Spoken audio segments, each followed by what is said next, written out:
भीमा नदीमध्ये पिण्यासाठी उजनी धरणातून पाणी सोडले आहे। मात्र नदीकाठचा विद्युत पुरवठा फक्त 2 तास सुरू असून त्या 2 तासांमध्ये शेतकऱ्यांना पुरेसे पाणी मिळत नाही।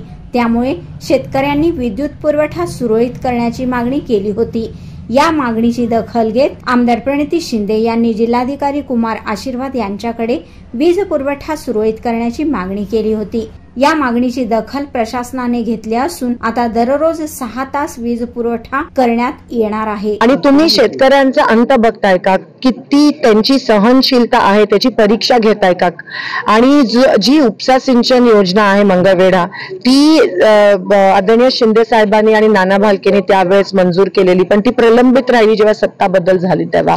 आणि आम्ही जेव्हा त्या गावाचा दौरा केला तेव्हा मी विधानसभेत तो आवाज उठवला आणि कदाचित विरोधी पक्षाच्या दबाव तंत्रामुळे त्यांनी ती योजना आता ती कागदोपत्री तरी मंजूर केली आहे। आणि प्रत्येक आता आपण ती 100% त्याचे पैसे मिळायला पाहिजे, त्यासाठी मी तो विषय रेटून धरणारच।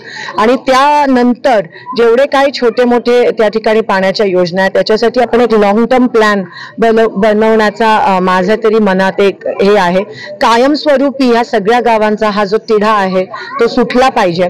आणि तूर्त मी इलेक्शन कमिशनला पण पत्र लिहिलं की आता आचारसंहिता जरी असली तरी पाण्यासाठी जर काही बंधन येत असेल तर ते ताबडतोब शिथिल करावं आणि लोकांच्या गावापर्यंत पाण्याची टँकर असेल किंवा इतर काही परमिशन्स असतील ते आचारसंहितेमुळे थांबले नाही पाहिजे, तर त्यासाठी लवकरात लवकर परमिशन द्या।